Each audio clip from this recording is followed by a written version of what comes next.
So what's up? Kamusta? Ayos ba tayo dyan? So nandito ulit tayo sa may Mitsubishi Ulilan branch para sa update natin dito sa motorcycle na to. At meron silang bago sa paningin ko at kung bago lang din sa inyo to, ito yung Euromotor Rapido 110 at alamin natin yung specification and price nito ngayong 2025 kung sulit natin. So tara, kuha ko rin natin. Ayos na ayos.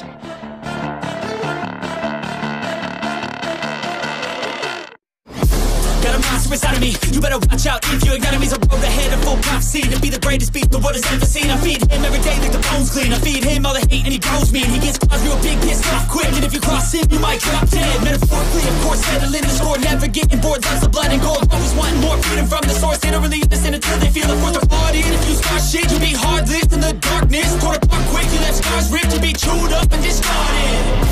And this world ain't right, won't accept it. Negative energy, I expect it. Once it's in your mind, it's infectious. So fight for your life and reject it. You better give me space, I'm protective. My adrenaline spikes when I'm threatened. And if you stay in my way, I'm aggressive. Cause when there's no exit, I'll kill when I'm desperate.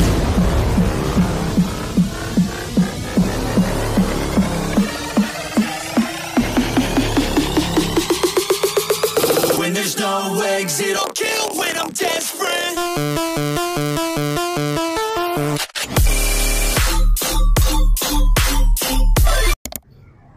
So yun ang mga best, no? Ngayon 2025, okay, meron na naman silang bago rito na Euromotor Rapido 110. So sa akin bago kasi, hindi ko lang alam kung sa inyo, bago lang din, okay, pero sa akin bago siya. Lalo na yung lining nito. Meron tayong combination ng red and black na glossy finish. Tsaka napaka-sporty looking nung kanyang mga decals. May decals tayo rito sa side.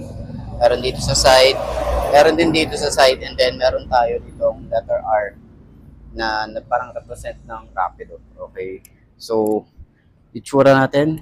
Meron tayo rito na disc brake sa harap. Okay, yung ating rim set. Okay, meron na tayo rito. Tapos, naka-dual LED shifter tayo rito, yung kanyang forma. So, yung forma para sa kanyang headlight, yan. Same pa rin naman dati. Yung mga naging, ano natin dito, yung specs niya, same pa rin naman. Pero, nagandahan lang talaga ako dito sa forma niya. And then, sa color combination na red and black, na glossy finish, diba? So, meron tayo rito na semi-automatic. So, wala namang naglabas dito na declutch. Okay, para doon sa mga nagtatanong kung naglabas nga ba. Hindi sila naglabas nun. Puro semi-automatic. And meron tayo rito na malambot na upuan. Ganda ng upuan. Tapos compartment. Meron din tayo rito cover pa. So, double protection. Okay. And naka-dual shock din tayo rito. Kulay gray. And rito na chain cover. Ayan. So, upuan na nga natin para at least sa mga gustong kumuha. 5 to ang ating height. Okay. So, tingnan natin. Check natin. Ano yung itsura niya. Kapag naka-side stand, ganyan ang itsura niya. Ayan. So, safe naman siya.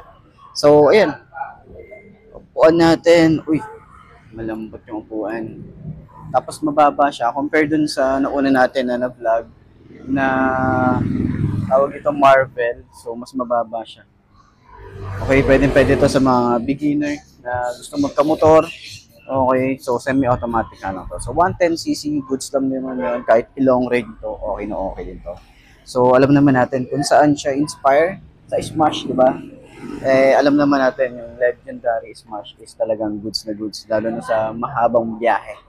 Okay? So, sa kanya siya.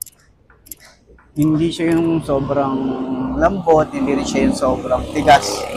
Pero, ayan, kayo na ang humusga. Ayan. Parang medyo may, ano tayo rito. May kailangan i-adjust pa, siguro. So, turning radius, di siya ganun kalawak. Medyo may space pa siya rito. Ayan, pero kung gusto niyo ng madami pang lagayan, bili tayo ng bracket dito. Tapos pwede natin paglagyan ng mga gamit natin. Lalo kapag gusto natin mag long ride. Ito, pwede tayo rito maluwag. Yung legroom natin dito maluwag. Ayan. So siguro additional dito, maglagay sila ng side pocket. And then USB charging port. Yun yung mga upgrade na pwede pa nilang ilagay dito. Sa OBR, ano naman, malawak naman. Tsaka yung foam natin dito is makapal din. So, maluwag din dito.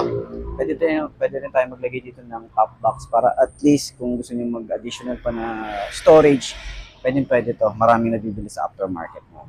So, ayan, sa tingin nyo, sulit nga ba ang kanyang presyo and yung specs pa rin niya ngayong 2025? Yung looks niya, kamusta naman para sa inyo? Comment nyo naman niya. So, ayun, para doon sa mga gustong kumuha, PM nyo na lang ako or pwede yung kontakin si Mitsukoshi Korean Touch. Ayos. Center stand natin kung maganda siya. Center stand. Okay.